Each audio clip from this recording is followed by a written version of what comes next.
Good morning everyone. Last class में हमने stack के बारे में डिस्कस किया था। स्टैक में कोई भी ऑपरेशन जो है वो टॉस से ही परफॉर्म होते हैं। तो आज नेक्स्ट क्लास में हमारा टॉपिक है एप्लीकेशंस ऑफ स्टैक। तो स्टैक का यूज कहाँ कहाँ पर होता है, सबसे पहले हम देख लेते हैं कि स्टैक क्या होता है। Stack is a linear data structure which follow the LIFO order to perform the operations. Stack एक लीनियर डेटा स्ट्रक्चर होता है जो ऑपरेशंस को परफॉर्म करने के लिए LIFO last in first out order का यूज करता है। इट मीन्स वह डेटा आइटम जो सबसे लास्ट में इंसर्ट किया गया था उसे सबसे पहले रिमूव किया जाता है। Next, this data structure has some important applications. These are like below. Stack की मैनी एप्लीकेशंस हैं। इसमें से कुछ इंपॉर्टेंट एप्लीकेशंस को आगे डिस्क्राइब किया गया है, जिसमें first expression evaluation. Stack is used to evaluate prefix, comma, postfix and infix expressions. Expression evaluation का मीन्स होता है हमारी जो भी mathematical expression public arithmetic expression हैं उन्हें prefix, comma, postfix and infix form में इवैल्यूएट करना। Next, expression conversion. An expression can be represented in prefix, comma, postfix और infix notation. Full stop. Stack can be used to convert one form of expression to another. Expression conversion means हमारी जो भी mathematical oblique arithmetical expression हैं, इन arithmetic expression को prefix, comma, postfix और infix form में बिना इनके मीनिंग को चेंज किए एक फॉर्म से दूसरी फॉर्म में कन्वर्ट करना। Next, syntax parsing. Many compilers use a stack for parsing the syntax of expressions, comma, program blocks etcetera before translating into low level code. हमारे कंप्यूटर्स में कंपाइलर्स यूज किए जाते हैं। यह कंपाइलर्स एक्सप्रेशंस को और प्रोग्राम के ब्लॉक को कंपाइल करते टाइम और लो लेवल कोड में जनरेट करते टाइम पार्सिंग का यूज करते हैं, जिसके लिए स्टैक का यूज किया जाता है। इट मीन्स स्टैक का यूज कंप्यूटर प्रोग्रामिंग में कंपाइलर के द्वारा पार्सिंग करने के लिए भी किया जाता है। Next point, back tracking. Suppose we are finding a path for solving maze problem. Full stop. We choose a path and after following it we realize that it is wrong. Now we need to go back to the beginning of the path to start with new path. Full stop. This can be done with the help of stack.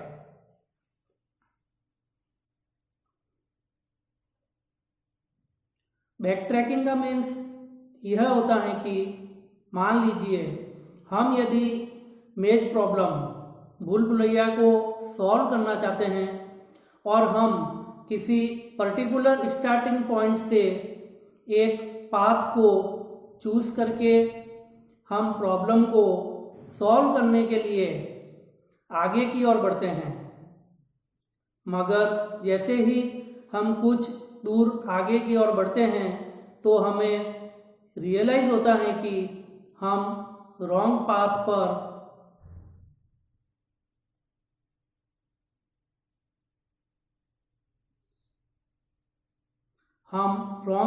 पर हैं और हमें again फिर से starting point पर जाकर के next path पर हमें आगे की ओर बढ़ना है।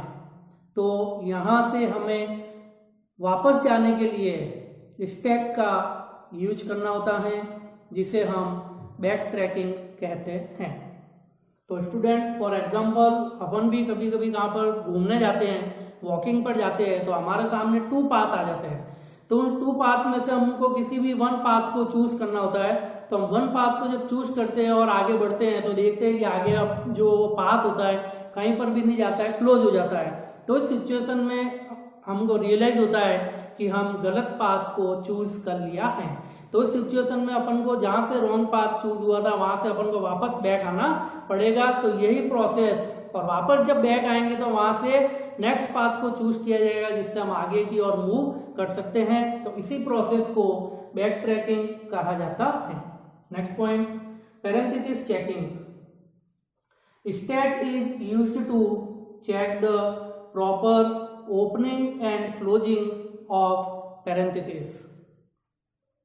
पैरेंथेसिस चेकिंग मतलब जब भी हम किसी एक्सप्रेशन का यूज करते हैं और उस एक्सप्रेशन के अंदर यदि ओपनिंग ब्रेसेस और क्लोजिंग ब्रेसेस का यूज किया गया है तो उन्हें प्रॉपर वे में ओपन और क्लोज किया गया है या नहीं, उसे चेक करने के लिए स्टैक का यूज किया जाता है।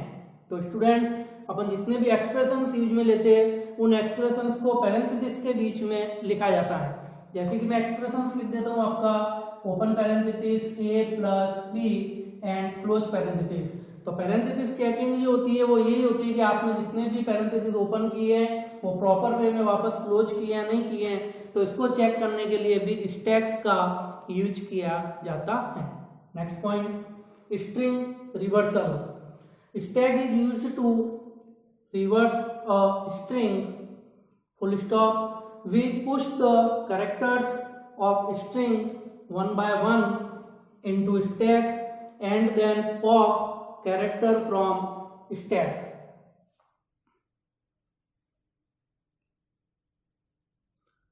स्टैक का यूज एक स्ट्रिंग को रिवर्स करने के लिए भी किया जाता है।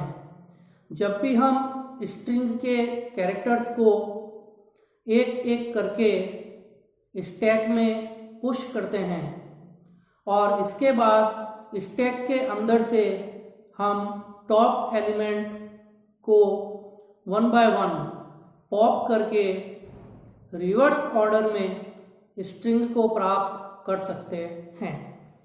तो स्ट्रिंग रिवर्सल क्या करता है, स्टैक के अंदर आपकी जो भी स्ट्रिंग है उस स्ट्रिंग को रिवर्स करने का काम भी स्टैक में किया जाता है, जिसमें स्ट्रिंग के अंदर जितने भी कैरेक्टर्स होंगे उन कैरेक्टर्स को 1 बाय 1 स्टैक के अंदर पुश किया जाता है और जितने भी कैरेक्टर्स अपन स्टैक में पुश किए उनको 1 बाय 1 करके स्टैक से क्या कर दिया जाता है, पॉप कर दिया जाता है। जो कि अपन ने इंट्रोडक्शन पार्ट में भी पढ़ा था। स्टैक में 2 ऑपरेशन परफॉर्म होते हैं, एक push operation and second pop operation. तो जब स्टैक में 1 बाय 1 किसी एलिमेंट को इंसर्ट किया जाता है that is called push operation, and already existing elements को जब 1 बाय 1 स्टैक से रिमूव किया जाता है तो that is called pop operation. Next point, function call. Stack is used to keep information about the active functions और subroutines. Stack का use active functions और सबरूटीन्स की इंफॉर्मेशन रखने के लिए भी किया जाता है कि किस फंक्शन के द्वारा कौन से फंक्शन को कॉल किया गया है, इसे रिकर्सिवली कॉल किया गया है या नॉर्मली कॉल किया गया है। इन इंफॉर्मेशन को मैनेज करने के लिए भी स्टैक का यूज किया जाता है। अब हम बात करते हैं एन अर्थमेटिक एक्सप्रेशन और नोटेशंस की। अर्थमेटिक ऑब्लिक मैथमेटिकल एक्सप्रेशंस जो होती हैं, इन्हें लिखने का जो भी तरीका होता है इसे हम नोटेशंस कहते हैं। इट मीन्स एक्सप्रेशंस के मीनिंग और आउटपुट को चेंज किए बिना हम किस टाइप से अर्थमेटिक एक्सप्रेशन को राइट कर सकते हैं, यह प्रोसेस नोटेशंस कहलाता है। तो हम नोटेशंस को 3 टाइप से डिवाइड कर सकते हैं। तो स्टूडेंट्स ये क्या कह रहा था, अपन जो भी एक्सप्रेशंस लिखेंगे उन एक्सप्रेशंस को इस टाइप से लिखना है कि उसका कभी भी मीनिंग या कभी भी आउटपुट चेंज नहीं हो, तो उसे नोटेशंस कहा जाता है। तो नोटेशंस को 3 टाइप से डिवाइड कर सकते हैं। First infix notation, second prefix notation जिसे पॉलिश नोटेशन भी कहा जाता है, एंड थर्ड पोस्टफिक्स नोटेशन जिसे रिवर्स पॉलिश नोटेशन भी कहा जाता है। जिसमें फर्स्ट पॉइंट अपन वापस कंसीडर करेंगे, इनफिक्स नोटेशन। यदि ऑपरेटर कॉमा एक्सप्रेशन के बीच में प्रेजेंट होता है तो इस एक्सप्रेशन को इनफिक्स नोटेशन और इनफिक्स एक्सप्रेशन कहा जाता है। तो इनफिक्स नोटेशन की डेफिनेशन बहुत इजी है। यदि ऑपरेटर को एक्सप्रेशंस के बीच में लिखा जाता है तो उसे इनफिक्स नोटेशन कहा जाता है, जिसके लिए फॉलोइंग सिंटैक्स का यूज किया जाता है। इसका सिंटैक्स होता है आपका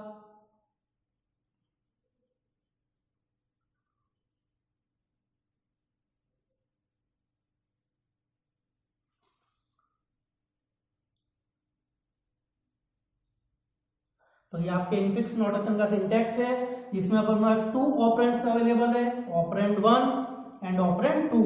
तो ऑपरेंड 1 एंड ऑपरेंड 2 के बीच में जब ऑपरेटर्स को लिखा जाता है तो that is called infix notation. For example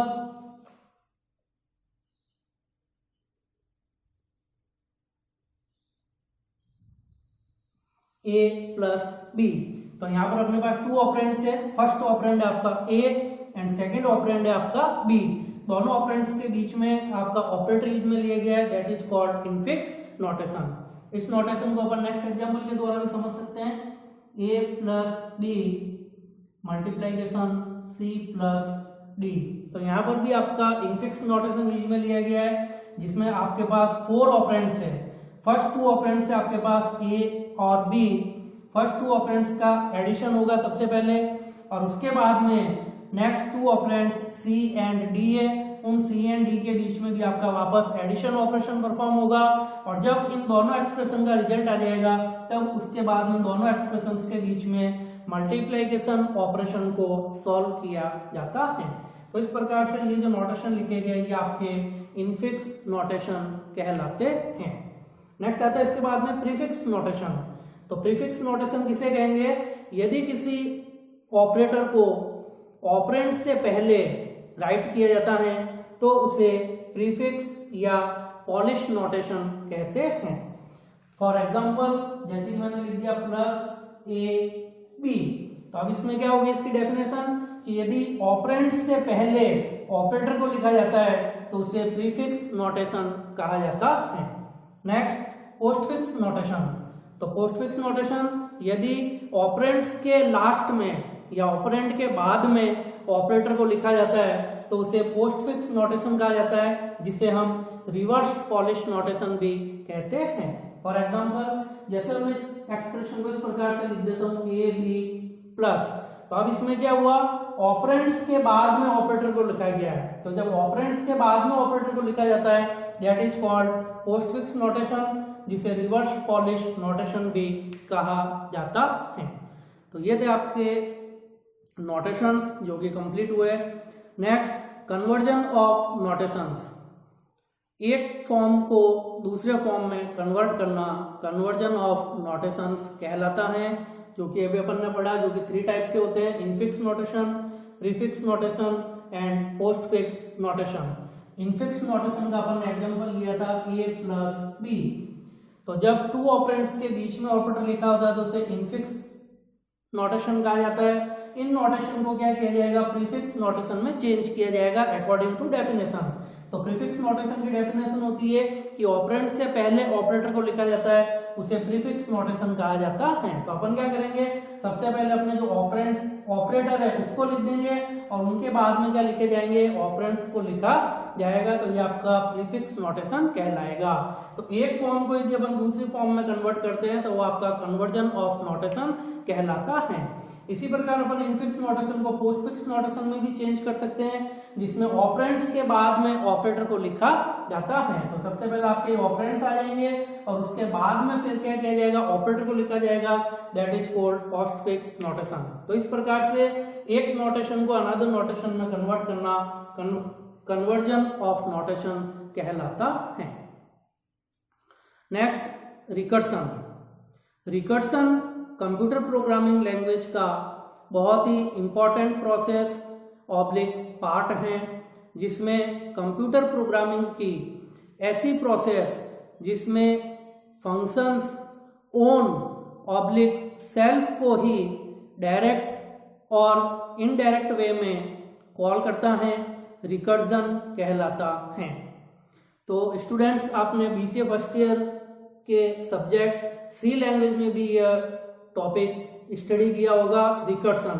तो रिकर्सन एक बहुत ही इंपॉर्टेंट प्रोसेस है, जिसमें एक फंक्शन जो होता है वो इटसेल्फ ओनली अपने आप को क्या करता है, बार बार डायरेक्ट और इनडायरेक्ट वे में क्या करता रहता है, कॉल करता रहता है, जिसे रिकर्सन कहा जाता है। इट मीन्स फंक्शंस अपने ही बॉडी में अपने आप को ही कॉल करता है, तो यह प्रोसेस रिकर्सन कहलाता है। ऐसे फंक्शंस जो अपने आप को ही कॉल करते हैं उन्हें रिकर्सिव फंक्शन कहते हैं। रिकर्सन का यूज इटरेशंस प्रॉब्लम्स को रिवर्स ऑर्डर में सॉल्व करने के लिए किया जाता है। तो स्टूडेंट्स, आपने बीसीए फर्स्ट ईयर में सी लैंग्वेज में रिकर्सन कंसेप्ट का यूज किया होगा। इसका मेनली कंसेप्ट इटरेशन प्रॉब्लम्स को रिवर्स ऑर्डर में सॉल्व करने के लिए किया जाता है, जिसमें आपने 2 प्रोग्राम जनरेट किए होंगे। For example, first factorial number. तो फैक्टोरियल नंबर के लिए जो फाइंड करने के लिए आपने प्रोग्राम बनाया होगा वह भी इसी कॉन्सेप्ट पर डिजाइन होता है। और फिबोनाची सीरीज का प्रोग्राम भी आपने डिजाइन किया होगा, वह भी आपका इसी कॉन्सेप्ट पर क्रिएट होता है। तो जब भी कोई फंक्शन अपने आप को इटसेल्फ बार बार कॉल करता है तो उसे इस प्रोसेस को रिकर्सन कहा जाता है। और ऐसा फंक्शन जो अपने आप को ही बार बार कॉल कर रहा है वह फंक्शन रिकर्सिव फंक्शन कहलाता है। तो इसमें आपको एक बेस कंडीशन का यूज करना होता है। उस बेस कंडीशन यदि सेटिस्फाई हो जाती है तो वो रिकर्सिव फंक्शन वहां पर आकर कॉल होना क्या हो जाता है, बंद हो जाता है। तो इस प्रकार से आपके subject data structure and algorithms का important topic applications of stack complete होता है। नेक्स्ट क्लास में हम क्यू के बारे में डिस्कस करेंगे। Thank you.